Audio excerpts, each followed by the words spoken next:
There is a place that is spoken about only in whispers, a dark area that spawns the beginnings of urban legends, a place where anything can happen and usually does. During the light of day, it hides just outside of view, but when the sun goes down, spirits, creatures of the night, roam free, and things do go bump in the night. It is in every state and every country, and there is no escaping it, no matter how safe you feel behind your locked doors and latched windows.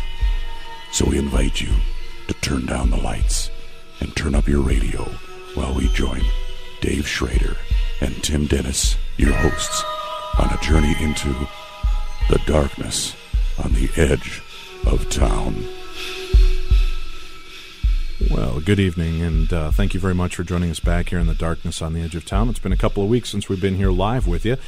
As most of you know, last week we were gone. We did a darkness radio retreat with our friends from the TV show Ghosthunters. We had Jason Hawes, Grant Wilson, the beautiful and lovely Paula Donovan, and Mr. Chris Fleming from TV's Dead Famous.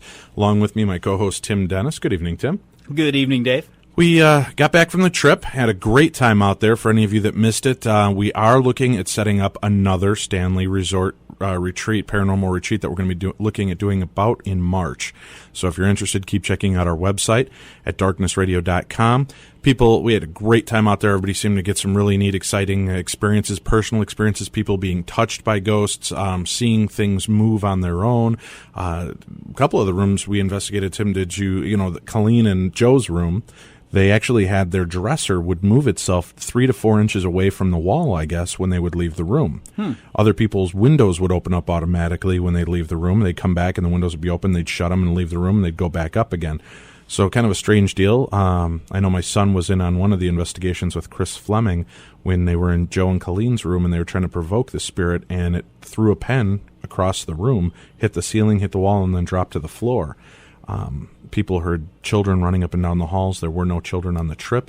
It was just a fantastic experience. I know even Grant from Ghosthunters, they were in the concert hall on the last night that we did the investigations, and Grant was doing an investigation with some of the people down there, and they were all sitting around. And at one point, one of the trays on this rack began to tremble, and it was the only tray that was doing it on the entire rack. It began shaking. Then it stopped. Shortly, a little shorter time later, I guess, he went to reach for his cell phone so he could look at the time, and as he reached for his cell phone, the chair that was empty next to him did a complete flip and landed in front of everybody. And, of course, it was one of those times when he screamed out, what kind of equipment do we have going? And everybody only had audio recorders. So we got a lot of boom, boom, boom, boom, boom sounds, but no video evidence. So we're going to go back there in March, along with you, our listeners. If you want more information, keep checking out our website at darknessradio.com/trips. You'll be able to see all the information there. We're also going back to Warwick, Rhode Island, probably the last weekend in February. So for those of you that were upset that you missed this trip that's coming up here in December, we're going to be going back to Warwick, Rhode Island with Steve, and we're going to be joined by Dustin Perry, I believe, is our other guest that we're going to be out there with, and we're working on a new headliner guest for the weekend as well. So we're going to go out to Warwick and enjoy that. So right now we've got the Warwick trip in December. We've got the Queen Mary trip, which there are still some tickets available for. That's coming up in January. I know a lot of the people from the Stanley trip are going to go out to the Queen Mary because they had such a great time. So if you want tickets, make sure to go to our site, click on the Queen Mary trip logo, make sure to order your tickets for that. Then in February, we're going to go back to Warwick. March, we're going to go out to the Queen Mary, and in April, May, we're looking to shoot at going out to Eastern State Penitentiary, and we're going to see if we can do an investigation there and at Waverly Hills Sanitarium as well. So we've got some great trips coming up over the next couple of months. Make sure you keep in touch with us on that. Tim, any cool things happen to you while you were out at the Stanley event yourself? I think I got touched, but it was just Chris Fleming, so it was no big deal. Yeah. Well, a lot of people would pay good money for that. But it was a thrill, Well, let's get into tonight's show. We've got a good show for you. The first hour, we've got author John Kachuba, who's going to be with us. And then for the second hour, we're going to be talking to Autumn Williams. She's a Bigfoot expert. And for those of you that watch Ghosthunters and Sci-Fi Investigate, she was on a couple weeks ago doing the Bigfoot hunt. But right now, we're going to kick off the show with author John B. Kachuba. His new book is called Ghost Hunting: On the Trail of Mediums, Dowsers, Spirit Seekers, and Other Investigators of America's Paranormal World. It's going to be published in spring 2007 by New Page Books. He's also the author of Ghost Hunting Illinois and Ghost Hunting Ohio, which we're going to talk about tonight. And John's short fiction and nonfiction have been widely published in such publications as Tin House, Hawaii Pacific Review, Connecticut Review, Dogwood, Savannah Literary Review, Antioch Review, and a whole slew of other reviews. We're going to bring John on the line with us right now. John, are you there? I'm here, Dave. How are you doing? Doing great, John. We were supposed to have John on with us, about a month ago, and unfortunately our phone systems were acting wacky, and we ended up losing our stream that night. So John was kind enough to come back and join us this evening. We're going to talk about two of his books, Ghost Hunting Illinois and Ghost Hunting Ohio, and then you also have a book called Weird Ohio that you worked on, correct? No, actually, I'm not working on Weird Ohio. Okay, actually, you didn't work on that book, Weird Ohio. Is that correct? That's correct. What was the other book? There was something else I thought you'd mentioned to me that you were working on. Well, I'm working on, besides Ghosthunters, which is coming out next year, I'm working on an international ghost hunting book, which does not have a title just yet. Okay. But that's it. And then, of course, I was still promoting Ghost Hunting Ohio and Ghost Hunting Illinois, of course. All right, fantastic. Yeah, and you can get these books at Amazon.com, Barnes & Noble, any of the major booksellers. Is that correct? That's correct, right. All right, and I believe we have a link on our site to go take you to John's site as well. So if you go to our show section, you'll see a picture of John there. You just click on it. It'll take you to his site, and you can order the books from there as well. Let's get started. Now, we've had a speaker on, Richard Crow, that talked to us about some of the ghosts of Chicago, some of the more popular ghosts like Dillinger and also Resurrection Mary. From doing your book with Ghost Hunting Chicago in the Illinois, or Ghost Hunting Illinois rather, what would you say are some of the most popular stories that don't have to do with Resurrection Mary or John Dillinger? I mean, are there other really good stories in the state of Illinois? Sure, there are. And actually, in the Chicago area, there are a lot of stories connected with Al Capone. And one of the places I mentioned in Ghost Hunting Illinois is a place called Widow McCleary's Pub, which is in Thornton. Okay. A suburb of Chicago. And this place is rumored to be the site of a place where Capone buried a few of his, let's say, competitors or people that got in his way. All right. Sort of walled up in the walls there. And in fact, there was a fire at one time back in the 50s, I guess. And in that fire, in the ruins, they discovered some bodies that were, some bones, human bones that were in the walls. So that wasn't just a Geraldo Rivera myth. Yeah, they right. actually Exactly. did find the bones buried in the wall. There was something in the safe. Right. Okay, right. good. There was actually something in there. Yeah, well, and the thing was that apparently Capone had moved in on... Widows McCleary's started off life as a brewery, and Capone moved in on the owner there, asked him to go into business with him. The man refused. Next thing you know, there was a fire there at that point, which took the life of the owner, surprisingly.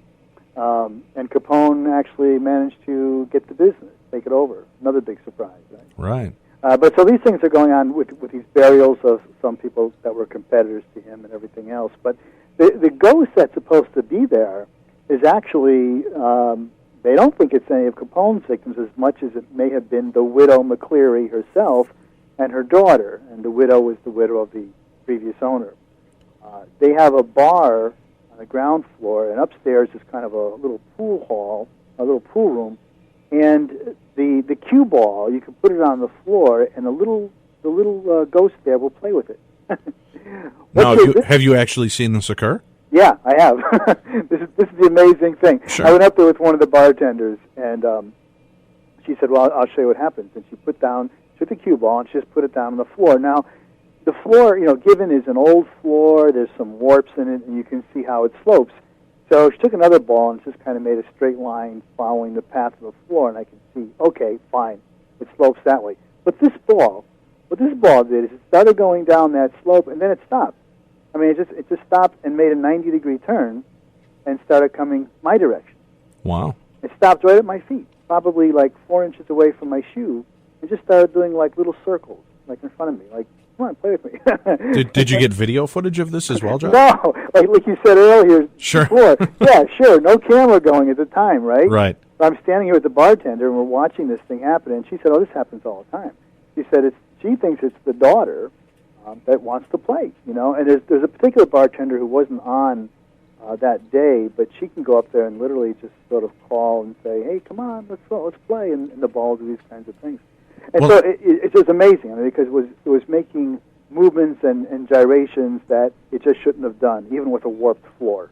You know, they just defied logic. So I asked her, I said, "Can I see the cue ball?" You know, I picked it up, and I examined it, thinking, okay, who knows? Maybe they got a weight in one side of it, or, you know what I mean? Right. Was it only the cue ball that it would play with? Yes. Right. You could put another billiard, and you put any of the other balls down, and all they would do is just sort of follow the warp of the floor. They would just kind of roll across the room, you know, following that. Sure. But they wouldn't do any of these little tricks and gyrations. Only the cue ball would. So it was very strange. Interesting. Yeah, that was pretty interesting. So you got to see this. Now, is there any actual factual information about this? Did his daughter die as a little girl? Well, they don't know that. And no, actually, the only thing they do know is that the widow and the daughter. No, I actually don't think of it. They did live for a while. I mean, no, she did not die as a child. But I don't know if there was any kind of. Well, I don't know how she died. Okay. But from what I understand, they did live to relatively old age, the two of them. So I'm not sure why she would be there or why she would be there as a little girl, which is what the bartenders recognized her as. Well, they haven't seen her, so they just sense her as a little girl. Okay. Well, that's interesting. You know what I'd love to do? Perhaps we can swing out there. I'm part of a group that's in Chicago Paranormal Research at CPR out there, and they do investigations. I'd love to go out there with a different cue ball and see if it's just the white ball that seems to roll, or if it's one specific cue ball. That just seems so strange that would be the only ball that the child would play with, or the entity would play with. Right. I agree. Kind of crazy. All right. Well, how about scary stories? What's the creepiest Illinois lion story that you were able to come up with while doing research for this book? Let's see. One of the places that I really liked is the Loomis House, which is in Carlinville. And this place used to be a hotel. It was like a 4-story hotel. And the only thing that's open now is the ground floor, and even that just has a couple of small businesses, like a beauty salon or whatever. But the 3 floors above it are all boarded up entirely. You know, windows are sealed and everything else like that. So, first of all, just going up in those floors is interesting because it's totally dark, and it's in really bad shape upstairs. You know, wallpaper's hanging off. There's holes in the floor. There's bats in there. There's pigeons in there. I mean, it's a typical. You know, it's like an Addams Family cartoon. Just looking at it, you know. But the really interesting thing about that place was, and unfortunately I wasn't on this investigation when it happened, but there was a medium that went up there, and she discovered that there were at least 3 different entities.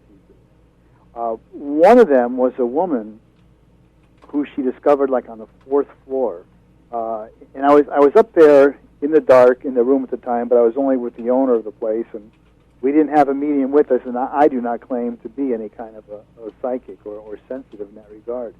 But this medium went up there and met this spirit that told her to meet me on the 2nd floor. So they went downstairs, and when they went downstairs on the 2nd floor, they said that this thing materialized in the room, and they did have cameras. They took some photos, and I saw the pictures. And there's definitely this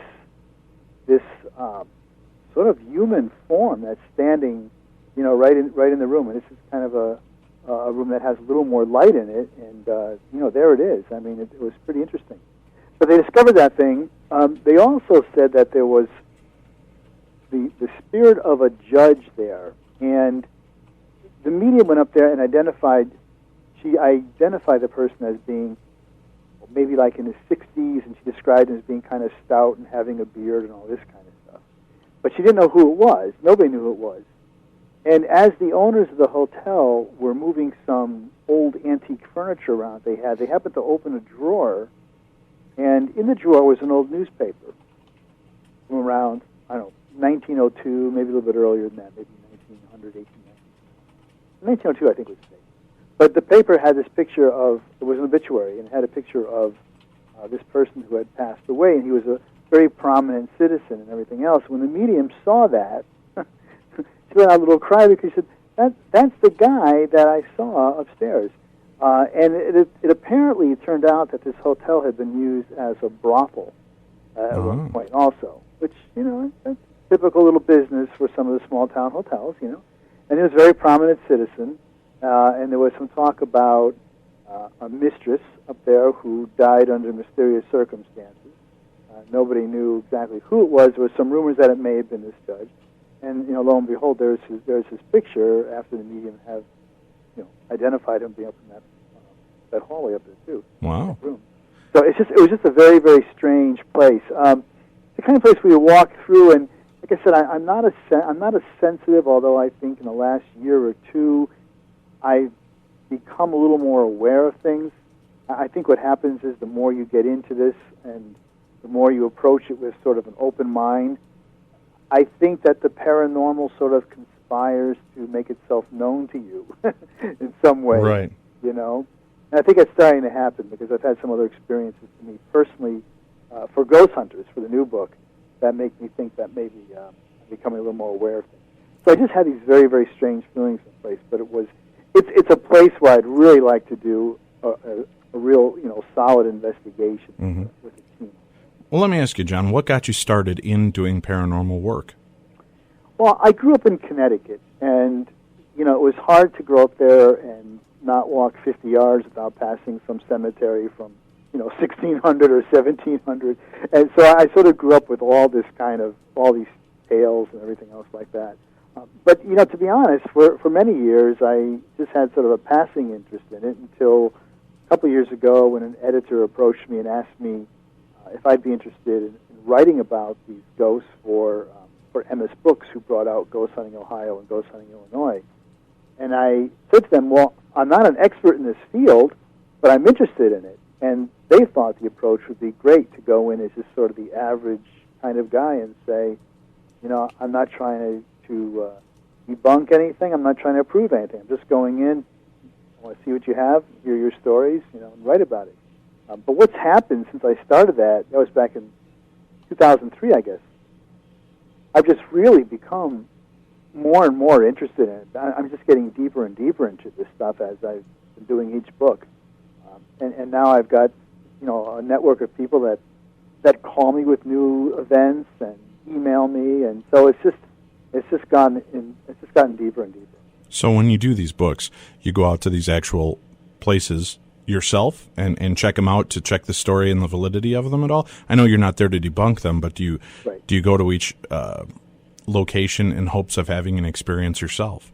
Right, I do. I mean, every place in my book, first of all, every place in Ghost Hunting Ohio and Ghost Hunting Illinois is a place that's open to the public because I want people to go to these places. Mm-hmm. I want them to be able to check it out. And I'm also interested in the actual history, the real history of the people that actually live there, what their lives were really like. So I want people to go there and understand that history before they can even look at sort of the paranormal history. Mm-hmm. And I talk about the respect that you need to have for those places and for the people that actually lived there and had lives. So I go to all the places myself personally. I interview people that are there all the time. For instance, let's say it's a haunted hotel. I'll interview the wait staff in the restaurant. I'll interview the housekeeping people, the front desk people, anybody, security, any of those folks that are there all the time, and get their story.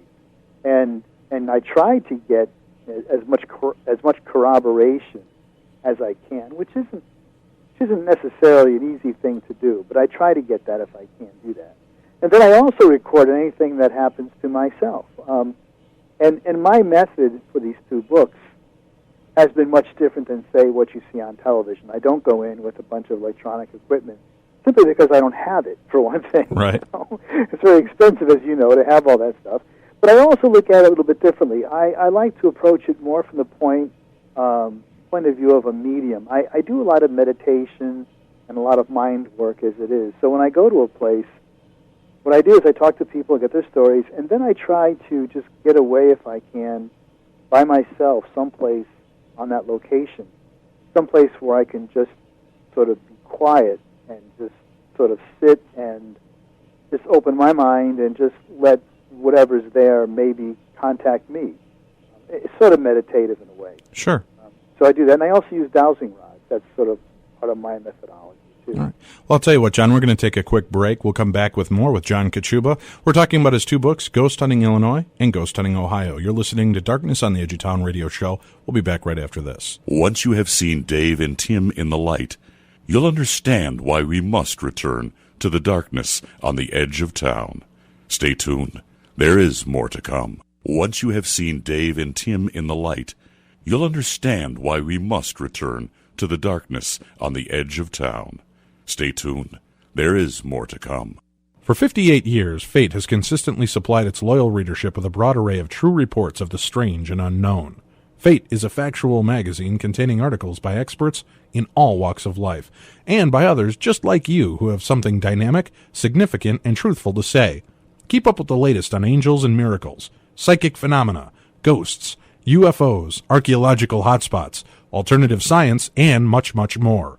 To receive your free Fate magazine, call now at 1-800-728-2730 or visit our website at www.fatemag.com. That's 1-800-728-2730 or www.fatemag.com. What are you waiting for? Your fate awaits.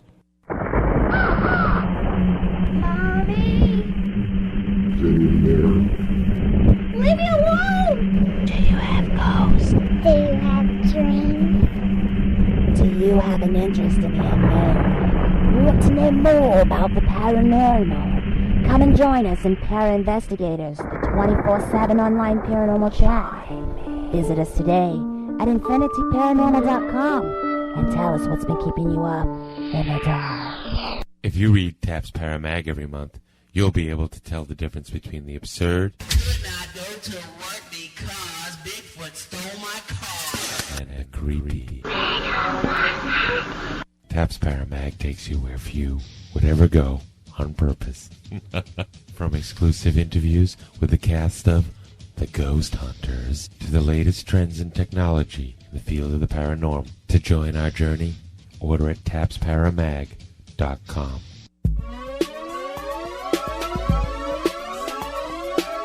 If it weren't for ghosts and aliens, these guys wouldn't be getting any action at all. Yeah, baby!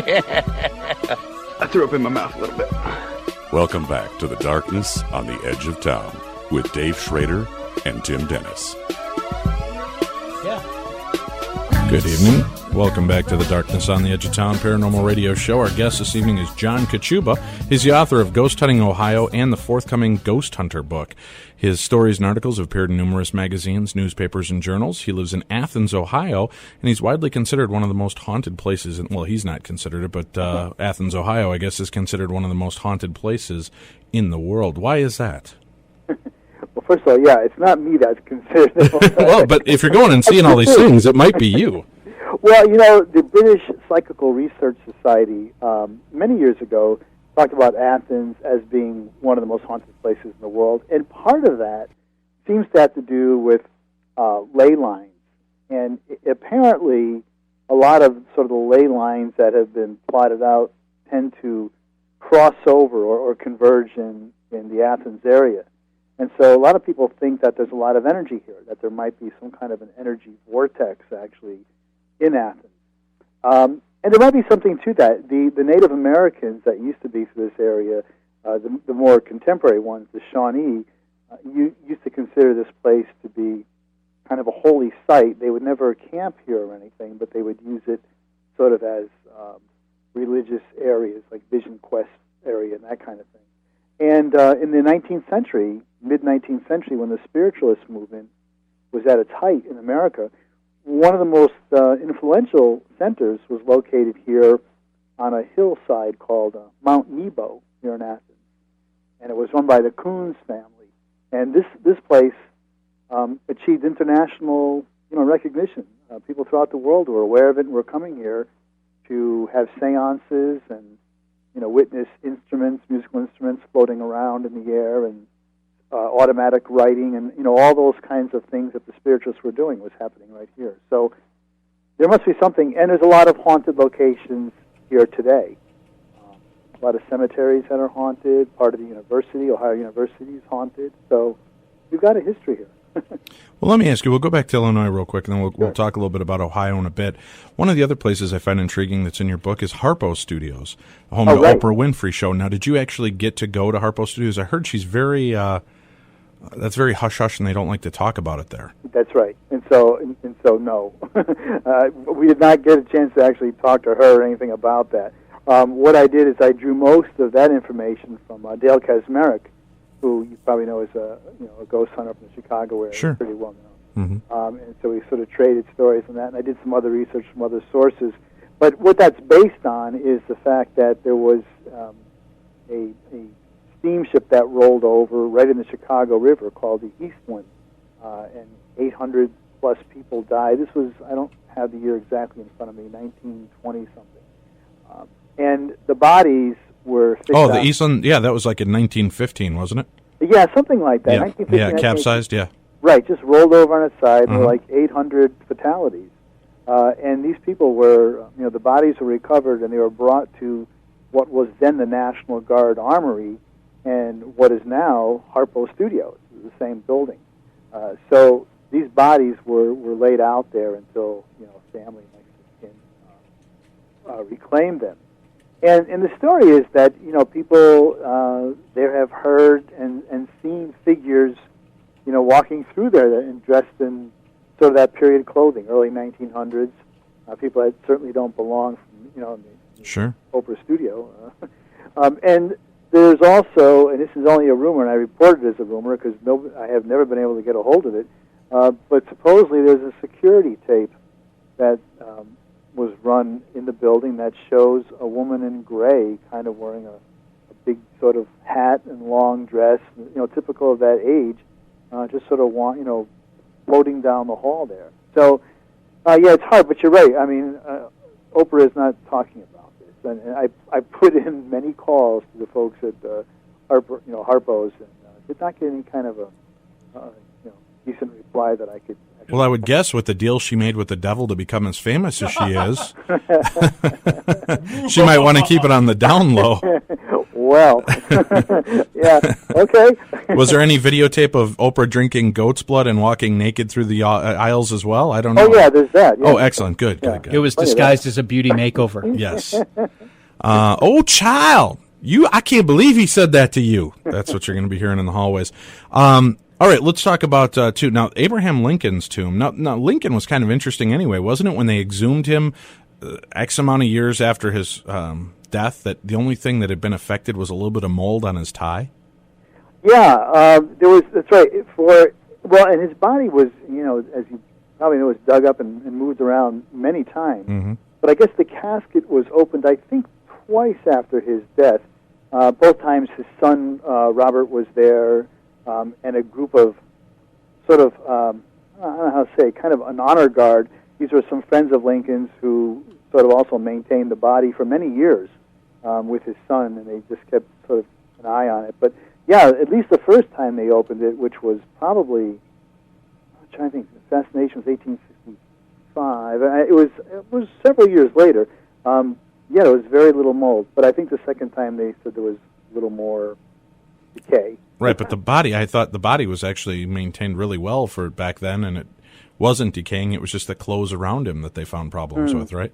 Okay. Well, that I don't know for sure, to be honest. I mean, what I had heard was that, part of it was that they took extra precautions in terms of the type of casket. There was like a double or triple casket and everything else like that he was laid in. So could very well have preserved them pretty well, I'm thinking. Now, what goes on at his gravesite or at his now is he in a mausoleum now, or where exactly? Well, yeah, the cemetery is in Oak Lawn actually, and it's a big mausoleum. You can go down below it, and you can see what you see on the surface is a big marble sarcophagus, but actually the body itself is buried considerably below that, much deeper. And now it's in a concrete box and protected with an iron grid work. This is all underground. I mean, you can't see it. Actually, there's even some question as to whether he's actually buried in that location or whether he's buried somewhere else in this big tomb, because they keep moving him around and nobody's really sure where he is. But what people have said they hear is primarily audio. They'll hear weeping. They'll hear the sounds of people weeping. Although early on, when the tomb was actually first being built, the tomb was obviously not ready when he died because nobody was expecting that. So for several years, his body was held just in a receiving crypt in the cemetery, and it wasn't moved into the modern tomb until that was ready.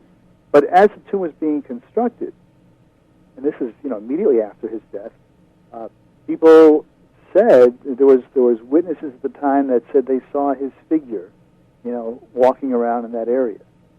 Today, the haunting seems to be that people just hear mourners, hear weeping.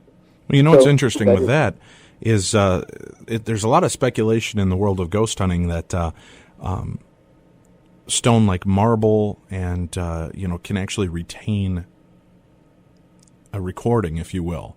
And I would guess with the amount of mourners that have passed his crypt over the 160 years or so since his passing, there's got to be some serious residual effect haunting that's going on. I would understand that as being a good reason why you'd keep hearing it, especially if it's a huge marble slab that lays over his grave. Right. Well, yeah, and actually, I have some. The books are both illustrated, and there is a photo of the actual sarcophagus that you see, and it's probably like 6 feet tall and 8 feet long. I mean, it's a big solid block of stone.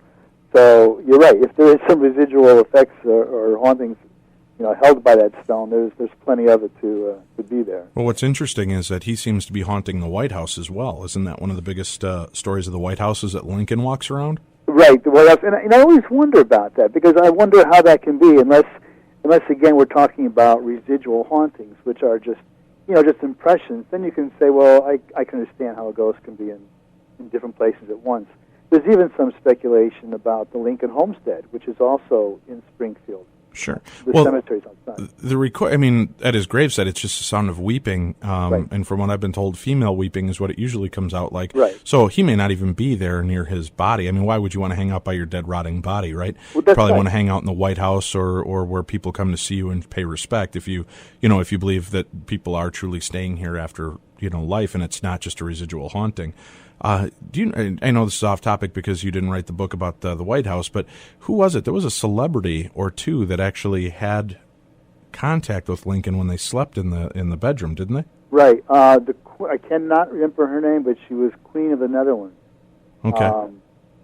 And that was back in like the 30s, I think. But it was it was a queen. Yeah, I think Reagan mentioned it too, didn't he? That he would on occasion he bumped into Lincoln's spirit in the hallway. I don't know. It could be. I know there was somebody more modern. It may have been Reagan. I'm not sure. Interesting. But yeah, I mean, there's a couple of people that have that said that. And in fact, there was somebody else who wasn't a celebrity, but was a White House. I don't know, a staff member of some kind, maybe a housekeeper or something, who had a story about seeing Lincoln in the hallway as well. So, yeah, I mean, he has been seen there by several people.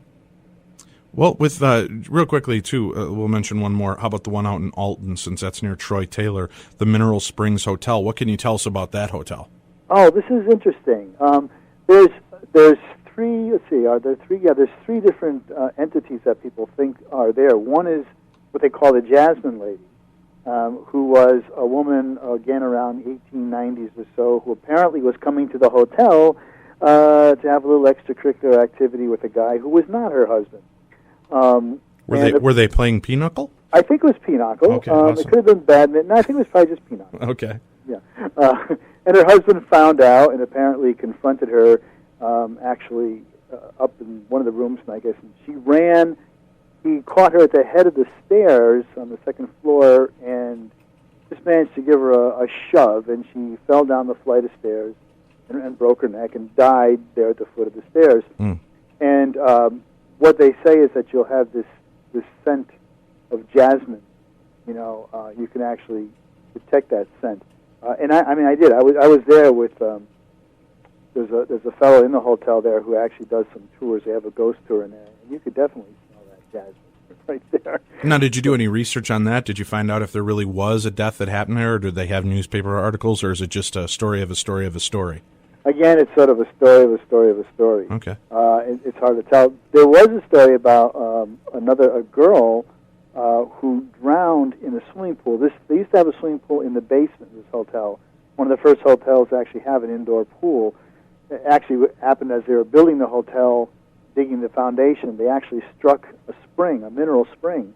And so they decided to turn it to their advantage and make a pool down there, which had mineral water. So it's like taking the sulfur, taking the minerals, like a bath, like you do in Europe and those kinds of things. Sure.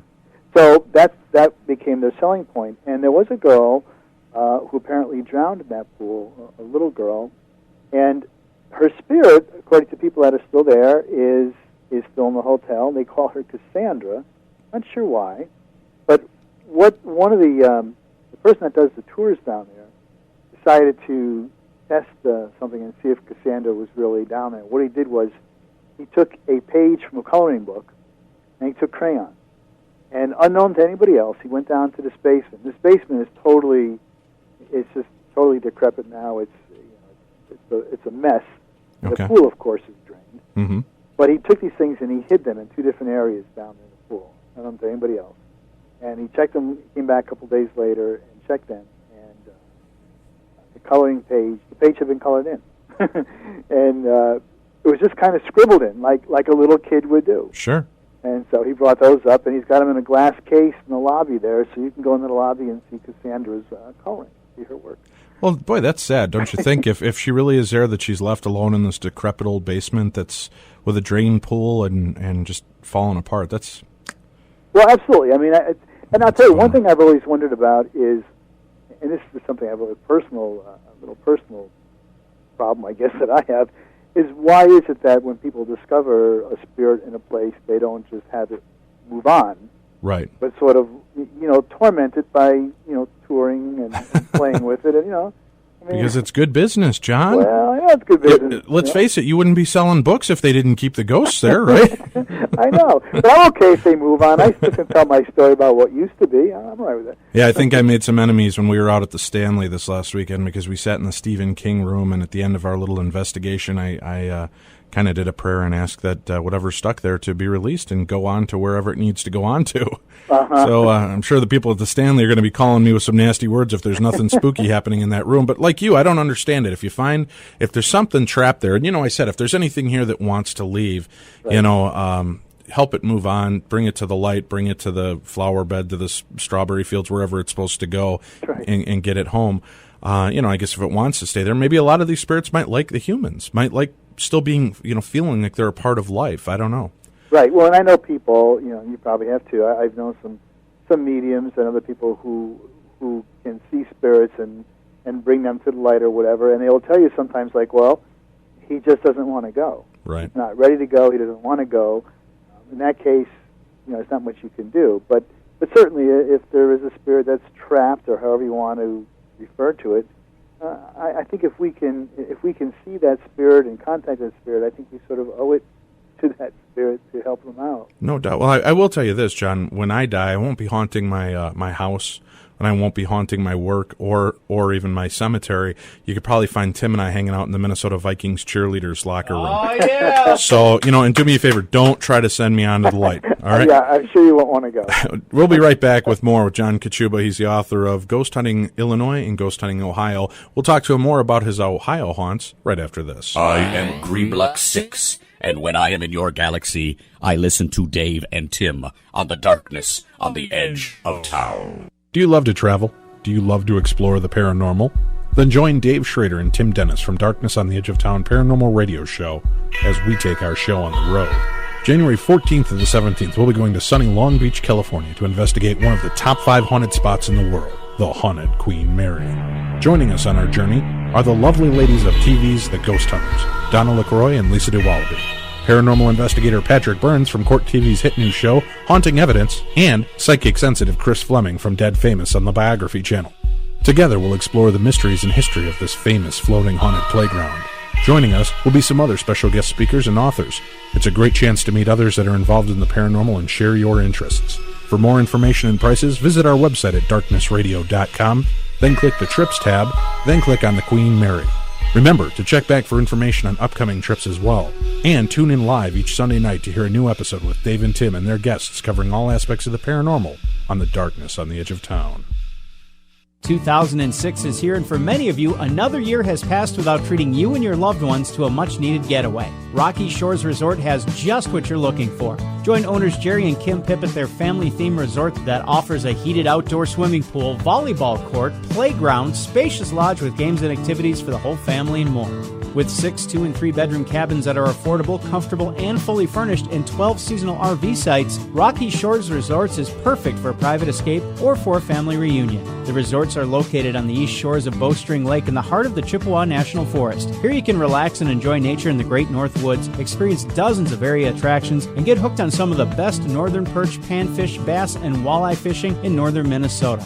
Call 1-866-878-0101 to book reservations or check out their website at rockyshoresresort.com for more information. This year, don't ignore the call of the wild. Embrace it and enjoy yourselves. That number again is 1-866-878-0101. Rocky Shores Resort is open year-round. Call today. For 58 years, Fate has consistently supplied its loyal readership with a broad array of true reports of the strange and unknown. Fate is a factual magazine containing articles by experts in all walks of life, and by others just like you who have something dynamic, significant, and truthful to say. Keep up with the latest on angels and miracles, psychic phenomena, ghosts, UFOs, archaeological hotspots, alternative science, and much, much more. To receive your free Fate magazine, call now at 1-800-728-2730 or visit our website at www.fatemag.com. That's 1-800-728-2730 or www.fatemag.com. What are you waiting for? Your fate awaits. Do you want to take charge of your life? We all have our demons we want to get rid of. This is Russ Clark. My Hypnosis CD series will help you take charge of your life and kick those demons out. Thousands of people have made personal improvements through the power of hypnosis. Your success is guaranteed by me, or I will refund 100% of your investment. To kick those demons or to add relaxation into your life, visit my website, www.powerhypnosis.net.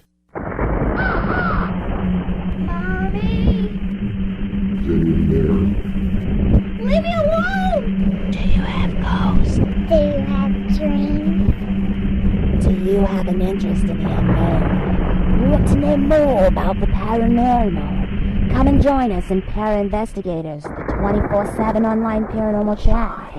Visit us today at infinityparanormal.com and tell us what's been keeping you up in the dark. They're hardly beautiful and barely average.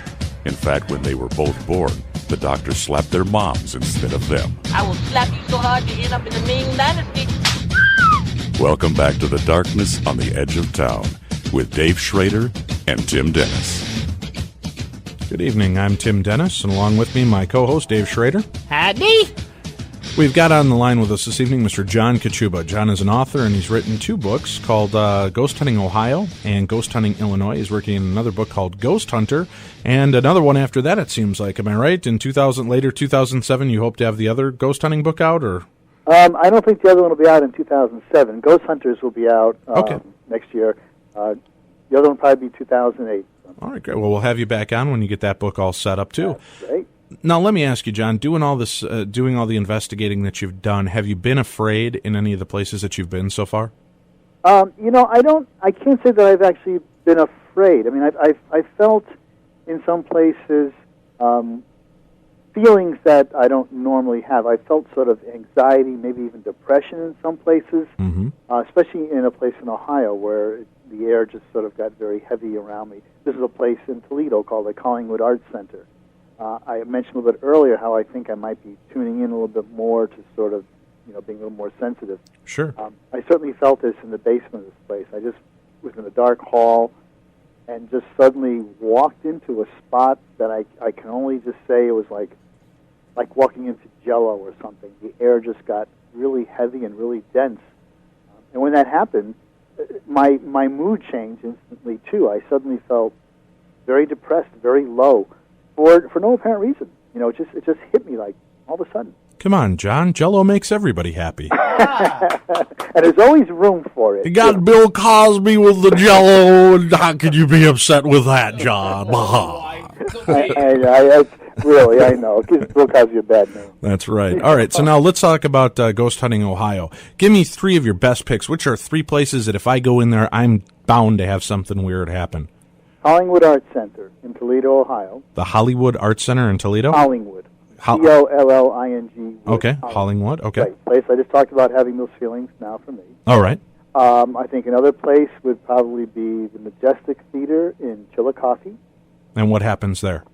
Chillicothe, this was in 1918, there was a U.S. Army training camp right outside called Camp Sherman, and the Spanish influenza hit through there. Over 1,000 soldiers were killed by the flu, and their bodies were brought to the theater because the morgues were completely overwhelmed. The theater was a site where these soldiers were embalmed and then shipped back to wherever they came from, back to their hometowns, right in the theater. So the spirits of these ghosts are still there. You hear them, see them. Well, I haven't seen them, but you can have these feelings like that. There's also a story which I can't necessarily prove, but there was a little girl that was murdered in Chillicothe, and that much is true, and I think she may have actually been murdered in that theater. So it's a very strange place. I guarantee you'll have some feelings there. So you mean you sense or you feel these feelings of foreboding or depression, but not seeing lights or feeling somebody tugging at your ear or no calling your name? Yeah, no, I haven't anything like that. I mean, mine have all been just the sensory, the foreboding stuff. Although I took some photography there and got some orbs that I'm really interested in. I mean, I think with the orbs, the verdict is out. I mean, a lot of those can be... Orbs are dust, John. Repeat after me. Orbs are dust. Well, that's what most of them are, actually, It's paranormal dust, though. Woo, scary dust. I have a lot of scary dust at my house. Yes. All right, so that's that one. Now, what's the third place that you think is the best? Cincinnati Music Hall.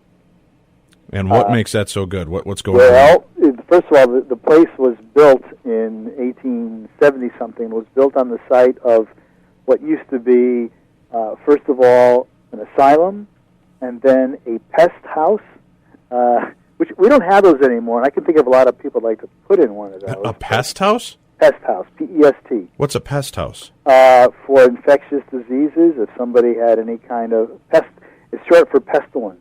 Oh, okay. So anybody that had anything contagious, they'd lock them up in these kinds of, hospitals, sort of. Just keep them out of the populace. It was also the site of a potter's field as well, where the indigents were buried. So when Music Hall was being built, even as they were building it, they were uncovering human bones and just sort of tossing them around and just so. It's a real bad place. You can hear music there. I talked to so many security guards. Wait a minute, John. At the music hall, you hear music? I know. Isn't that the weirdest thing? Next, you're going to tell me at the old movie theater you can see movies. This is insane in Ohio. And you can get old popcorn, too. Yes. Yeah, well, no, and the thing is, I know, it's crazy. That's the kind of place Ohio is. But at 2 or 3 o'clock in the morning when the musicians are not there, you can still hear music. All right. So what type of music are you hearing? Are you hearing the music that they play currently?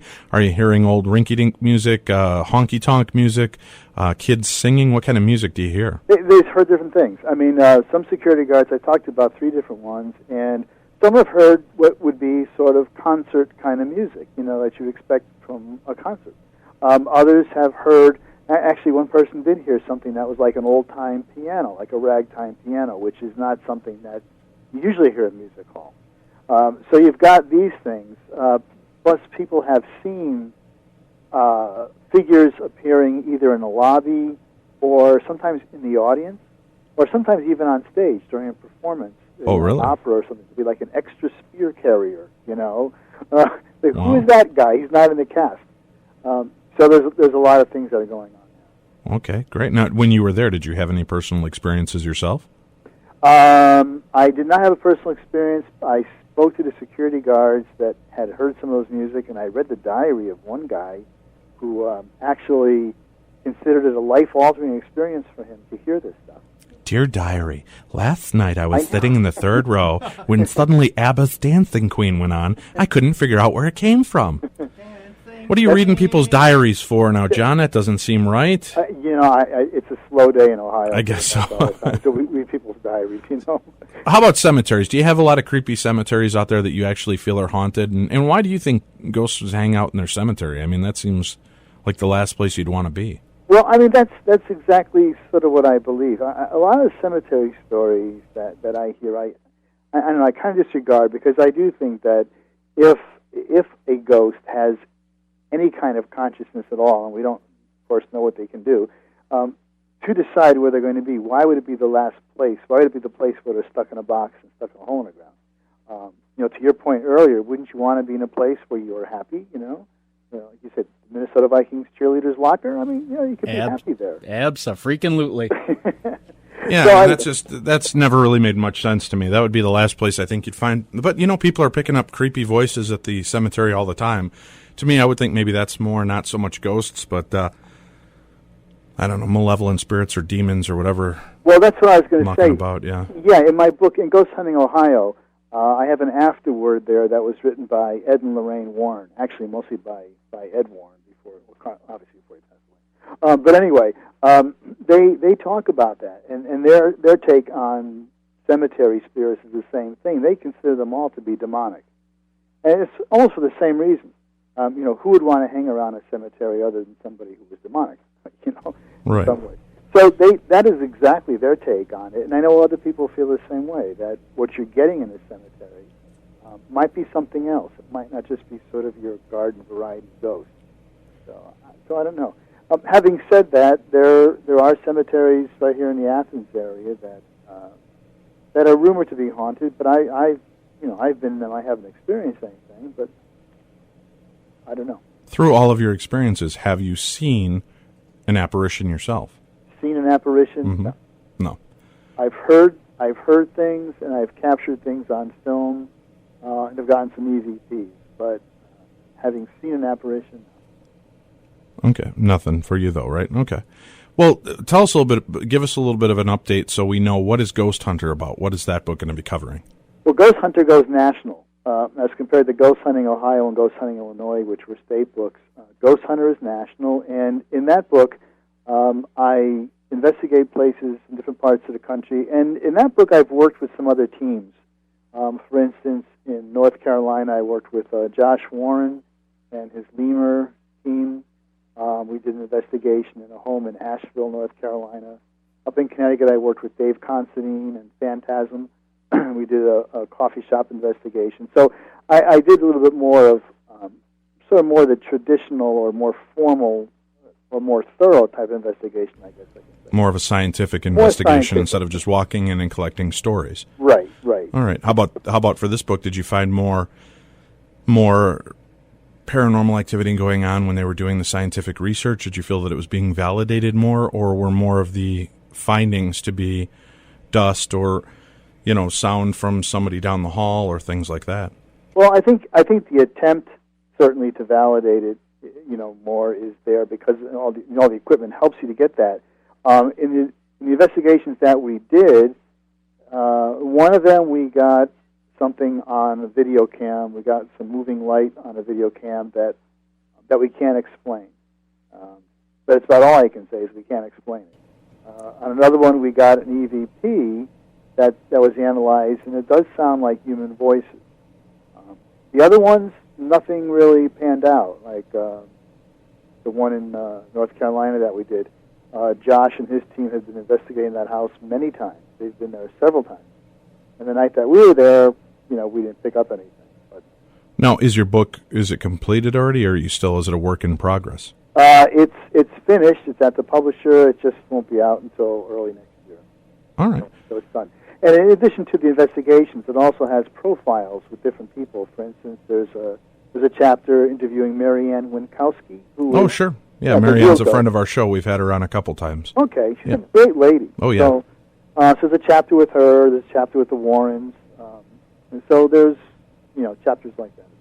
So you kind of profile some of the bigger name paranormal investigators out there. Right. All right, awesome. And now you're also working on one that's going to be international? Correct. Now, do you go out to these places on your own, John, or do the publisher send you out to these places? Oh, I wish. No, huh? No, yeah. Pocket? It's pretty much on my own.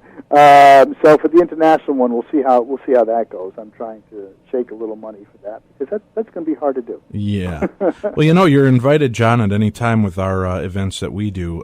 We do a myriad of different paranormal events. As a matter of fact, we just came back from the Stanley Hotel out in Estes Park, Colorado. Right. And I got to tell you, I've been skeptical about the whole ghost thing going on out there and see what's going on. But going out there, it's almost impossible to not think something's happening because so many people were having personal experiences at the Stanley. We're going to be going back out there in March. You should look at coming out there joining us, and that'd be a great chapter for one of your new books, just to see how these people all work together. We had 200 listeners with us, and the Ghost Hunters. We broke up into smaller groups to do investigations each night, and people were getting really remarkable EVPs. They were getting remarkable photographs. They were getting personal experiences, things moving around them. Really an amazing deal. I'd recommend if you haven't been out there, you should definitely check that out. Well, I haven't. I've heard a lot of things about it, but I haven't been out there. Well, join us out there. I'll consider that. John, I appreciate you joining us on the show. Thank you very much. I'm sorry we didn't get to you a month ago when we originally had you scheduled, but thank you for being a gentleman and a scholar and sticking with us and coming back to be on the show with us tonight. Thanks for having me on. It's been fun. And people can go to your site at johnkachuba.com, correct? Correct. And that's Kachuba, John, JOHN, You can read more about John there, and there are places to order your books there. Is that correct, John? That's right. You can order there. You can order Amazon.com or go to the bookstores. Great. Well, thank you very much. We appreciated having you on the show, and I thank all of you for tuning in to The Darkness on the Edge of Town for the first hour of our show. Make sure that you stick with us because our next guest, Autumn Williams, will be with us in about 4 minutes. We're going to be talking about Bigfoot, and there's a brand new developing story right out of Wisconsin. You'll get more of that right after this.